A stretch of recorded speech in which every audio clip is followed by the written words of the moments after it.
வணக்கம்.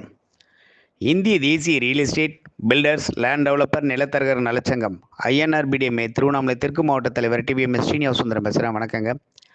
இன்றைய தினம் ஞாயிற்றுக்கிழமை திருவண்ணாமலை அண்ணாமலையார் உண்ணாமலையம்மன் இருவரின் ஆசியுடன் உலகத்தில் இருக்கிறவங்க எல்லாருக்கும் நல்லது மட்டுமே நடக்கும் என சொல்லிக்கொண்டு,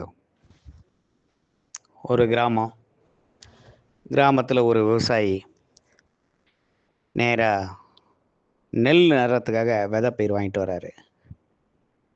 நாற்று விடுறதுக்கு வந்துட்டு நாற்று விடுறதுக்கு சேடை ஒட்டிய இடத்துல வந்து நாற்று விடுறாரு. விடும்போது ஒரு சில அந்த நெல் கீழே சிதறி விழுது.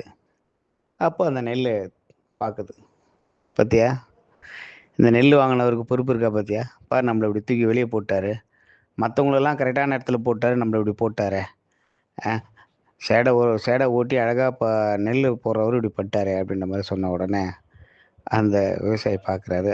அதையும் அழகாக வாரி எடுத்துகிட்டு உள்ளே போகிறாரு. அப்போது அந்த நெல் சொல்லுது, இல்லை இந்த மனிதர் நல்லவராக இருக்கிறாரு, இவருக்கு வந்து நம்ம சிறந்த முறையில் நம்ம ஒரு வளர்ந்து இவருக்கு நல்ல ஒரு நெல் கனிகளாக நம்ம நல்ல ஒரு வருமானத்தை ஈட்டி தருவோம் அப்படின்னு சொல்லிட்டு முடிவெடுக்குது. அந்த விவசாயி போயிடுறாரு. உடனே அது நெல் வளருது, டக்குன்னு அதுக்குண்டான தண்ணிகள் பாசப்படுது. திடீரென்று பார்த்தா அதோட நாட்கள் முடியப்பட்டு நெல் நல்ல குவியலாக நிற்குது, ஒரு கதிரும். உடனடியாக டிராக்டரும் நெல் அறுவு மிஷினும் வருது, அறுக்குறாங்க. அறுத்து உடனே அடுத்து டிராக்டரில் கொட்டி ஒரு களத்தில் கொட்டுறாங்க. நல்ல ஒரு களத்தில் கொட்டி பார்க்கும்போது எல்லாம் நெல் எல்லாம் ஒருத்தர் பார்த்து பேசுது, பத்தியா நமக்காக கஷ்டப்பட்டு உழைச்சி நல்லா பண்ணி நம்மளை எப்படியெல்லாம் பாதுகாத்து வந்தார், இன்றைக்கி அவருக்கு நல்ல லாபத்தை நம்ம கொடுத்தோம் இல்லையா, கொடுக்கணும், அதனால் நமக்கு சந்தோஷமாக தான் இருக்குது அப்படின்ற மாதிரி சொல்லும்போது அந்த விவசாயி வர்றாரு. ஆனால் டைம் ஆயிடுச்சு, நாளைக்கு காலைல வந்துடலாம், நான் மூட்டை பிடிச்சிட்டு காலையிலே கமிட்டிக்கு எடுத்துகிட்டு போயிடலாம் அப்படின்ற மாதிரி சொல்லி, சரி வாங்க போகலாம் அப்படின்னு சொல்லிட்டு அந்த விவசாயி கிளம்புறாரு. அந்த நெல்லுங்க ஒருத்தரை பார்த்துக்குது. நைட் ஆகுது. திடீர்னு பார்த்தீங்கன்னா ஒரு 4-5 பேர் ஓடி வராங்க, திருடர்கள். நீ தூருடா, தூருடா ஏற்றா அப்படின்ட்டு அந்த நெல்லை ஒவ்வொருத்தராக மூட்டை பிடிக்கிறாங்க.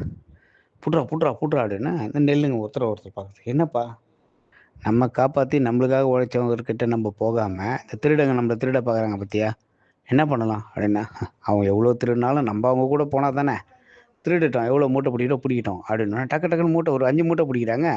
அந்த நெல்லை ஒன்றுத்தையும் உடச்சிக்கிட்டு வெளியே ஓடி வந்து மறுபடியும் அந்த குவியில் உட்காந்துது. டேய் 5 மூட்டை பிடிச்சேன்டா, 2 மூட்டை தான் இருக்குது அப்படின்னா, தெரியலையே, கோணி போய் கீஞ்சிருக்கண்ணே எப்படின்னு தெரியலையே, வெளியே போயிடுது. இப்போ மறுபடியும் இல்லை பார்க்கலாம் அப்படின்னு டக்குன்னு பிடிக்கிறாங்க. மறுபடியும் ஒரு 10 மூட்டைக்கு பிடிச்சி எல்லாம் வைக்கிறாங்க. திரும்பி பார்த்தா ஒரு மூட்டை தான் இருக்கு. என்னடா அப்படின்னு பார்த்தோன்னா அந்த அந்த நெல்லுங்க மறுபடியும் போயிட்டு அந்த குவியில் போய் உட்காந்துது. அப்போ அந்த திருடர் பார்த்து சொல்கிறான், இல்லை, ஒரு சிறந்த விவசாயி வந்து அதனுடைய முதலாளி வந்து அவருக்கு தான் அது சொந்தமாகணும்னு சொல்லிட்டு அது கரெக்டாக வந்து அங்கே இதுவாகிடுது. அதனால் வந்து ஒன்றும் தப்பு கிடையாது. என்ன, நம்ம அங்கேயே போயிட்டு அவர்கிட்டயே அது சொந்தமாகட்டும், நம்ம கிளம்பி போகலாம், இந்த திருட்டு வேலை நம்மளுக்கு வேணாம், அந்த திருடு வேணான்னு சொல்லிட்டு அந்த நெல்லை பார்த்துட்டு அந்த 4 பேரும் கிளம்பி போகிறாங்க. இது எதுக்கு சொல்ல வரேன்னா, ஒரு தலைவன், அந்த தலைவனுக்கு வந்து பார்த்திங்கன்னா என்றைக்குமே நம்ம ஒரு உண்மையாகவும் ஒரு விசுவாசமாகவும் இருக்கணும். அது மட்டும் இல்லை, என்றைக்குமே அந்த நெல் எப்படி தன்னை வந்து ஒற்றுமையாக வச்சுக்கிட்டு இருக்கோ அதே மாதிரி தான் நம்ம எல்லாம் ஒற்றுமையாகவும் இருக்கணும். நம்ம பறக்கிற பதிராக இருக்கக்கூடாது, என்றைக்குமே ஒன்று சேர்க்குற நெல்லாக இருக்கணும். ஒவ்வொருவரும் நம்மளுக்கு தெரியும், எல்லாருக்குமே நம்மளுக்கு தெரியும் ஒவ்வொரு செயல்பாடுகளையும் நம்ம என்ன செய்கிறோம், ஒவ்வொருத்தரும் எந்த செயல்பாடுகள் மூலயமா ஒரு செயல்பாடுகள் நடக்குதுன்றது எல்லாருக்கும் தெரியும். அதுபோல தான் நம்ம வாழ்க்கையிலையும் சரி, நம்ம செய்கிற ஒரு செயல்பாடுகளையும் சரி, ஒற்றுமையாக இருந்து ஒரு தலைவனுக்காக எந்த ஒரு இடத்துலையும் நம்ம பாடுபடணும்னு சொல்லிக்கொண்டு உரையை முடித்துக்கொள்கிறேன். நன்றி, வணக்கம். இந்த பதிரு போல் இல்லாமல் நெல்லாக இருப்போம். நன்றி, வணக்கம்.